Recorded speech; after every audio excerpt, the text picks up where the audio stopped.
And now, ladies and gentlemen, please welcome an expert from Corning International, Mr. Adrian Chan, General Manager of CIS region, with a presentation about fiber, foundation of every smart city and data center. Hãy cho một tràng pháo tay thật lớn cho ông Adrian Chan, Giám đốc khu vực Đông Nam Á Corning International, cùng với chủ đề Fiber, nền tảng của mọi đô thị thông minh và trung tâm dữ liệu.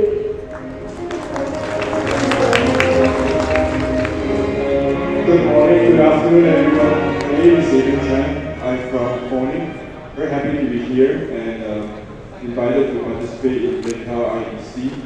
I'll be delivering my presentation in English, so I hope you'll be able to understand me. And just to give you a title, today I want to spend my time talking about fiber and how it enables high speed and enables smart city of the future. The speakers before me have all talked about changes, right? Faster, more bandwidth, faster deployment, and we are part of the story here to support all that growth. But first, let me make a quick introduction of Corning. I don't know how many of you know the company. We are 172 years old this year, and we operate in many countries in the world, in many industries across different segments. We are experts in 3 basic materials: glass, optical physics, and ceramics. So if you have a handphone in your pocket, I guarantee you are touching Corning glass every day. If you're waking up in the morning to the alarm, beep, beep, beep, and then you reach and you touch your handphone to press the snooze button. That's a Corning product in the glass for the cell phone. So for 170 years, we have used innovation and technology invention to enrich life. Fiber is just one of the many examples that we have. And accordingly, communications business is a big business for Corning. The business contributes $5 billion in revenue for us in 2022. And we are very established in this sector. We have many partners that work closely with us, and also customers that continue to push us to innovate and to deliver new products and technologies to the many sectors. So across the world, including in Vietnam, we're seeing so much change. Government in cities and different townships are accelerating all the deployment of fast internet and connectivity, whether it's across cities or across provinces or in the building up of new industrial parks, connecting Vietnam to other countries in the world across different continents. All that is happening at a very, very fast pace, right? So even in your work area, you are noticing, right? In your homes, in your office, in the public venue, shopping malls, they are all accelerating display and telecommunications and connectivity, right? So data center is a big theme for today, and I'm sure you're all here trying to figure out what's next, what's the big move. And I was very glad to hear CEO of Viettel IDC saying that that's going to be a big change and growth for Vietnam in the coming future. So what's driving all this change? And I'm sure many of you are experts here. I don't need to talk about the details, but clearly AI, streaming content is driving a lot of bandwidth for data, right?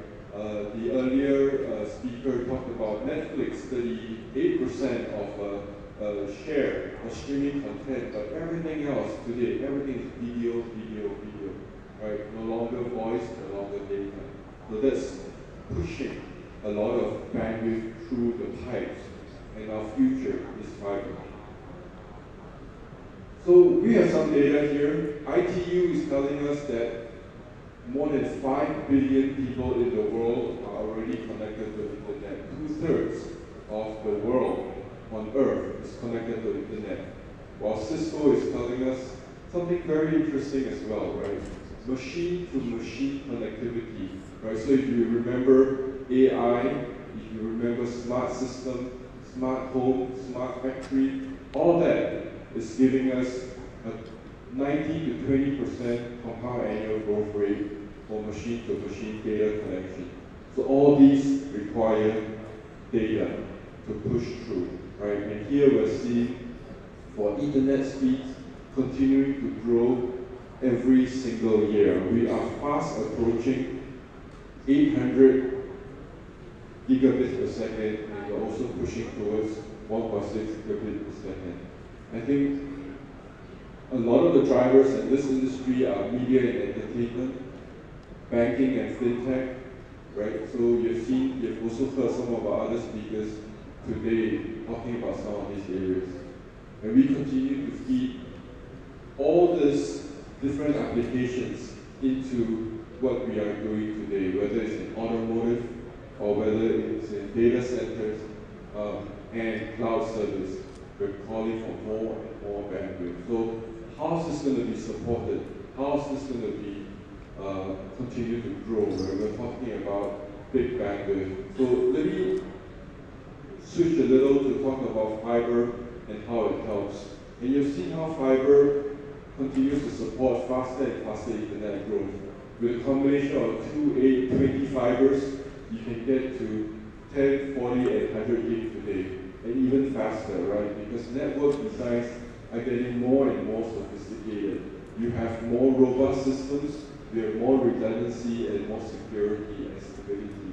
And that is provided by different ways of configuring your network system. Fiber is being used in a big way here. So what are we doing in fiber? How are we innovating? You can see a picture of one of our newest products. We have fibers that, we have cable systems, right, in our ribbon that are now growing to 6912 fiber in a single cable. So this will enable backbone connection. This will enable high data rate, high bandwidth connectivity between servers, between data centers, even across countries. We continue to innovate this and make sure that from a implementation point of view, it is easy to use, right? It's finger peelable, there's no ribbonization required, and no additional fabrication is required. So for installers, for implementation, whether you're designing a small center or you're designing a huge network, you have options available for this, due to the innovation. And we also know that in buildings and in data centers, your space is getting smaller. You're getting squeezed into a very, very small space. So we need our fiber to have a very small band radius with low loss of signal. So we're glad to announce that Corning has also used innovation to deliver SMF 28 contour fiber with a 7.5 millimeter radius. So this allows you to get into very small space in the buildings, in the new condominium projects that we have today. Or even if you're designing a network for your own home, you want as little space used as possible, right? For offices, you don't have a lot of luxury in that sense. So whether it's, for data centers, we are also looking at all the trends, and we talk to our customers and we realize that the needs have changed, right? It could be in the outside plant or in backbone cabling system in the main distribution area or in the cage area. As I mentioned earlier, they need to fully utilize the space, need to optimize the racks, and they need to make sure that they have fast connectivity solution, scalable, right, to go up to the next generation.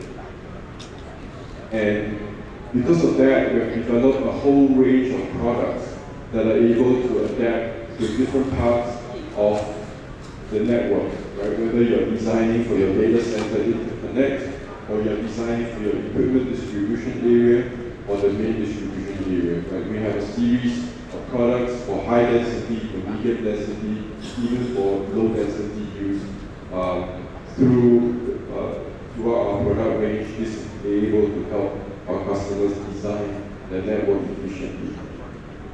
So there are many things that go into consideration when you are designing a data center, whether it's a hyperscale center, or you're designing for a stadium, or you're designing for a building, or you're designing for your own home. You're thinking about cost, you're thinking about how to make sure that you are able to migrate to the future, to increase your data rate. You're worried about space utilization, and we are able to support and provide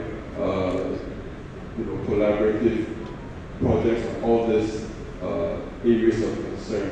And just a shout out, we have a webinar that's arranged for July the 12th, and we've invited David Kozichek, our expert on standards, to talk about NC and TIA. I think we have information for you to sign up if you're interested in this area. So Corning will continue to support our customers and our partners. Will continue to innovate and will continue to deliver best-in-class products to our customers and our partners today. We'll continue to make new product innovation to ensure that we will continue to help you develop your solutions in this space. And it's not just coming from us. I think we also work closely with governments, and here is a quotation or a case study from a customer in Australia developing a data center for government use.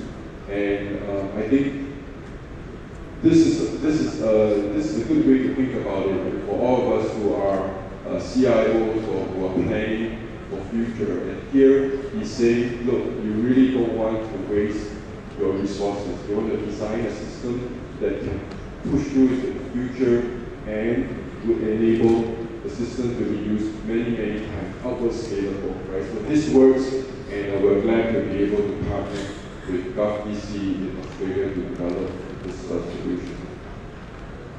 So how are we organized? How are Corning organized to work with our partners in the industry? Today we focus on 4 market segments. Hyperscale, so you have the big data centers, by the big names, I'm sure you all know, Amazon, Microsoft, Google, and so on. But we are also working with segments in the multi-tenant cloud, private enterprises, as well as carriers. So we are organized this way. We have people that are experts in the different fields that can help to deliver the solutions, to collaborate, finding a solution for the projects. And this has been successful for us for many years, right? For our involvement in 50, 60 years in this industry, we work with the different sizes of technology and problems, and we bring in our partners in the technology space, and they push Corning or people in the industry, right, to develop different solutions to fit what they need. So, for example, Edge and Edge 8 was developed in close collaboration with our customers and partners to enable fast, deployable, scalable solutions. Clean Advantage and Edge Rapid Connect have also been developed along those lines. So we're glad to be able to be part of the solution and to help all of us here, right, to push further and further up to the bandwidth space. And Corning is spread right across the world. From in the Americas, one of our biggest manufacturing facilities in Reynosa, Mexico, where we have manufacturing plants there for all the products that you see. But right here in Vietnam, we've also established an office in Hanoi. We also have a representative based here in Ho Chi Minh. So if you have a question or you feel like we can support you or help you, please feel free to reach out to us. And we have, across the world, right, full range of capability from fiber and cable manufacturing to termination, as well as global deployment and supply. So we're able to help. We have case studies, we have examples, we have a way to provide the solution that you need. So let me spend the last part, but also an important part of my presentation to give you all an update. And the CEO of Viettel today talked a lot about ESG, and I want to give a quick update where our sustainability efforts lie. There's a lot of words on this page. I won't read it one by one, but I'm glad to announce that for the 10th year running, we've been named the Energy Star Partner of the Year. And we're glad to do this. We're glad to do this with the US government, and we're glad to also do this with different governments in different areas. How to be a responsible participation, the participant of the industry there. We also rank number 4 for corporate solar energy usage for a lot of the work that we've done in our factory. I have some examples to give you later. We have work to do to continue to be a leader and a champion in this area. For example, reducing our gas, reducing our emissions, and also to increase our renewable energy use by the next few years, so that we continue to push ourselves to be more and more responsible users of resources in the industry. I'll just highlight a few examples to show you where we are. In 6 manufacturing facilities across the world, we've launched waste reduction initiatives and reduced an estimated of 2,500 tons of waste material a year. We've installed solar panels in our Shanghai factory, and this has reduced our energy consumption from the grid. And we've also increased the amount of water recycling and water processing, and again, this has reduced our water use in that location. And then this last 2 examples, we've also increased the amount of recycling, reduction, and reusing for many of our consumables in our day-to-day operations. So with all that, we continue to contribute to our efforts in sustaining the environment and to be more responsible citizens of this world. So this is all I've prepared for today. I'm glad to welcome you to our booth. We have arranged for some products as well as some of our latest equipment on demonstration outside. We have staff there to answer any questions you might have. Please connect with us and provide us your feedback or your advice on how we can do better for you here. Thank you very much.